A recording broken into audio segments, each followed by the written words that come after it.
Garrett Blevins here with an overview of this week. This is day one. Starts off with a 5x5 on squats, followed by a 6x6 on incline bench press, followed by an 8x3 on conventional deadlift, followed by a 6x3 on floor press, followed by a 4x8 on barbell rows, followed by a 5x20 single arm croc rows. So a lot of volume on this day. Ended up over 70,000, including warm-ups, right about 40.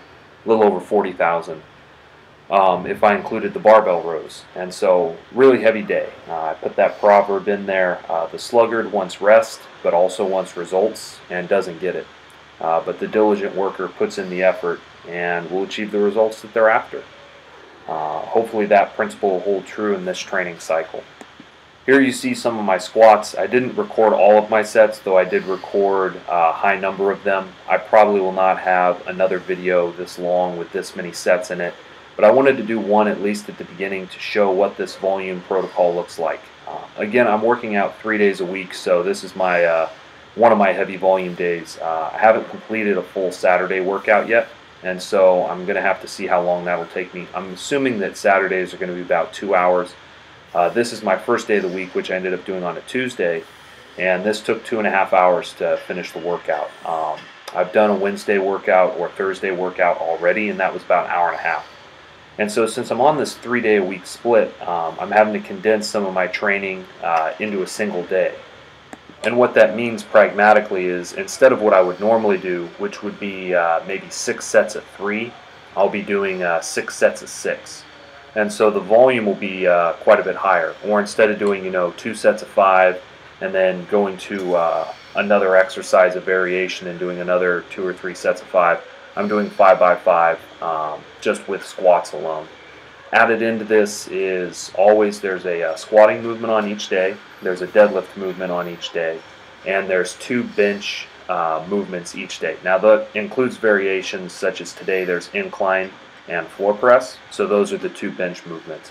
There's also some accessory work focusing primarily on upper back. So it's going to be rows of various types, single arm dumbbell rows, chest supported rows, barbell rows, that sort of stuff. And that's pretty much what the program's looking like right now. Additionally, there are some weak areas that I have in here. You'll see incline press is pretty far off what I can do from flat bench, and the same is true with conventional when compared to my sumo deadlift. And so I have a couple of weaknesses that I'll be working on in this training cycle, especially early on before I start focusing on what I'll be doing in the competition. Hopefully in bringing up these weak areas, I'll be able to have some compensation on my regular lifts and break through some plateaus that I've been sticking at. I'm hoping again to get up to that 500 mark on bench press, and I don't know what I want to pull in this meet. I pulled off these bumpers in my last mock meet with 750. So the bumper plates make it quite a bit easier to deadlift. Again, also this is Texas Power Bar, which is I think 185,000 PSI rated.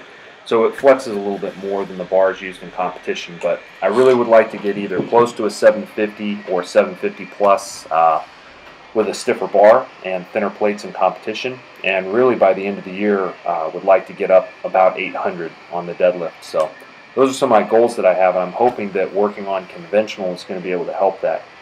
You'll see a whole bunch of clips in here, as I mentioned, of conventional. I'm not going to have all the clips in here again like this. I was really messing around on this day and trying to find RPE.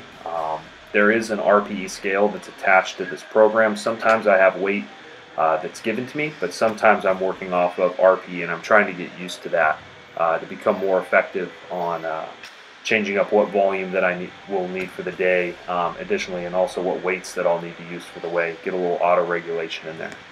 I noticed on this day that when my hips were higher, a little closer to almost like a stiff leg deadlift, I didn't pull quite as efficiently. I dropped my hips lower on a few of these reps and felt quite a bit stronger, and also felt that the movement was smoother because I wasn't as far over the bar. And so the lockout was simpler since my spine was already more vertical at the beginning of the lift, which I liked. That rep there was pretty good as far as my leverages, and so I'll have to keep working with that. I tried to throw in some straps, but it really messed with my ability to get a flat back, neutral spine out of the bottom, and so I didn't use straps for the rest of the day. I did just put them under the bar so that my fingers wouldn't get chewed up by the knurl, but that was about the extent of my strap use on this particular day. It just wasn't as comfortable. I couldn't get into a good starting position. I'm used to sumo, so hopefully I'll fix that. I played around also with belt position, wore it higher and lower on this day, trying to find a sweet spot. But this set here was probably one of my better sets with the belt. And so here you see from the front, I'm not using my straps. They're just there if I felt like I needed them. This set moved really well.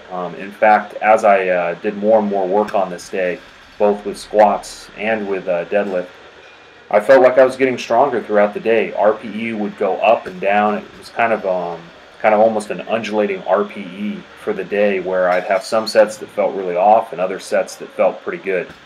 And so here's the final working weight. I did 2 sets at 515. I think one of them's not shown here. Somebody stood in front of the camera. But here with my hips lower, I definitely felt more explosive off the floor and more comfortable with the pull. So I'll keep playing around with my conventional leverages. But I think this allows me to have a little bit easier lockout because I'm not quite as far over the bar. And lockout's easier that way. I followed up with floor press, 3 sets of 6. Started with a set of 315 for 6, but that was way too easy. I then did 365, 385, and then back to 365. By the end of those floor presses, I was very fatigued. I hadn't calculated the volume in my workout, but I knew I had done probably more work, or close to as much work as I've ever done barbell-wise in this workout. I didn't film all my sets of rows, and I did not film any of the single-arm croc rows. Again, I'm doing those. I think I used a 40-pound dumbbell today for 5 sets of 20 single-arm. Pretty much it just makes my biceps really tired because I never do that kind of high-rep movement. I'm trying to pull the whole way through with my lat, but even with doing that, I get a lot of just tiredness and general fatigue in my elbows when I'm doing those croc rows. I used my straps on some of my rows, barbell row sets. I'm noticing here from the side that really I need to lean forward a little more and pull back to be in a better position. But putting in the work, hopefully to get the dividends at the end of it. I think the only way to really achieve a whole lot in lifting is to put in that work. There's no shortcuts, and if it is a shortcut, gains you make easily are gains that are lost easily. In any case, I hope wherever you're at, you're doing well. Blessings.